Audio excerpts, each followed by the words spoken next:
You know that feeling, right? When everything is going well, great, actually, but you just can't shake this nagging sense that a disaster is lurking just around the corner? That's what we're diving into today, that constant, unsettling feeling of just waiting for the other shoe to drop. So, if you've ever been in a really nice, peaceful moment, maybe with people you love, only to have your brain immediately leap to the absolute worst case scenario, you've probably asked yourself this exact question. Why is it so incredibly hard to just relax and be here now when everything is objectively okay? And this quote just, wow, it absolutely nails it. Despite the objectively positive surroundings, your subjective experience is routinely polluted by a looming sense of dread. I mean, that's it, isn't it? The sun could be shining, everything could be perfect on paper, but inside, there's this persistent, gnawing anxiety. It's not just pessimism, it's a physical, all-consuming state of alert. Well, guess what? There's a name for it: chronic anticipatory stress. And I really want you to hear this. This isn't just a mood, it's a physiological state.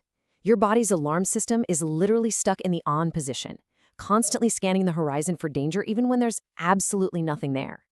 But here's a thought. What if this response isn't a flaw? What if it's not something that's wrong with you? In this first section, we're going to see how it's actually part of a powerful and honestly pretty incredible story of survival. Okay, this is probably the most important thing to get. You are not broken. You are wired for survival. This feeling, this hyper-awareness, it didn't just appear out of thin air. It's a skill that developed to protect you because something in your life taught your body that danger was very real and totally unpredictable. And this slide really lays out the central paradox. See, in the past, being constantly on guard might have been a life-saving adaptation. It kept you safe in an unsafe world. But now, in the relative safety of your present, that exact same mechanism becomes what we call maladaptive. It's an old survival strategy that's now getting in the way of joy and just causing chronic stress. You know, scientists actually have a term for this phenomenon. They call it latent vulnerability. All it really means is that the very brain changes that helps you survive a chaotic or unpredictable environment can, down the road, make you more vulnerable to anxiety and stress in just normal everyday situations. It's like a hidden echo from the past. So how does this actually play out in the brain? I mean, what's going on under the hood that keeps your body in this constant, exhausting state of high alert? Well, let's start with the amygdala. The best way to think about it is as your brain's own personal smoke detector. Its one and only job is to scan for danger and then sound the alarm, which triggers that whole flood of stress hormones that gets you ready to either fight or run. Now, when the brain is exposed to chronic stress or trauma, it's like someone snuck in and turned the sensitivity dial on that smoke detector all the way up.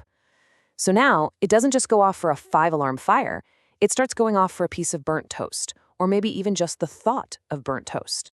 And this slide illustrates the core problem perfectly. Trauma creates a huge imbalance. The alarm system, your amygdala, becomes overactive. It's screaming danger all the time. Meanwhile, the brain's braking system, the prefrontal cortex, that's the part responsible for logic, for calming you down, it becomes underactive. So the alarm is screaming and the brakes just aren't working. And living like this, it takes a massive physical toll. I mean, your body just isn't designed to be in a constant state of emergency. This chronic activation can lead to exhaustion, sleep problems, constant muscle tension, digestive issues, you name it. It can even weaken your immune system. It's the physical price your body pays for a mind that's always on high alert. But here's the good news, and it's really good news. Your nervous system is capable of learning how to feel safe again. It can be rewired. It just requires a different approach than the one we usually think of. This quote right here gets to the very heart of the solution. Your body must feel safe before your mind can truly rest. See, you can't just think your way out of a state that is fundamentally rooted in your body's survival instincts. Logic and reassurance, they just don't stand a chance when your internal alarm system is blaring. This slide shows us the two paths. A top-down approach is when we try to use our thoughts to calm our body. But for this kind of deep-seated response, a bottom-up or somatic approach is way more effective. This is where we use physical sensations to send safety signals up to the brain, letting it know from the ground up that the threat is actually over. So, healing, then, is really about creating a new habit for your brain. Think of your brain like a field of tall grass. That path to catastrophe and panic, it's really well worn. It's super easy to follow. The solution is to actively and intentionally start forging a new, less traveled path towards safety, and then walk it over and over and over until it becomes the new default. So what does that actually look like in practice?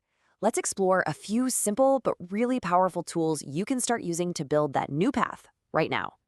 The first technique, somatic joy spotting, is all about countering the brain's natural bias toward negativity by having you intentionally look for goodness in your body. It's so simple.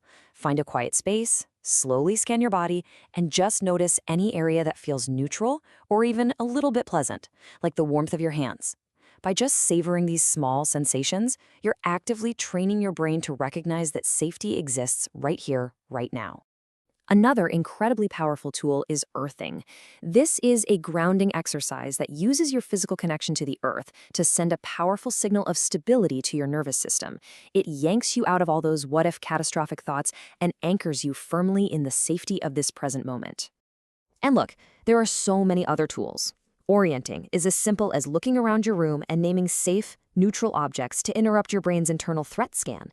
Pendulation is about gently shifting your attention between a feeling of discomfort and a feeling of comfort to build your resilience.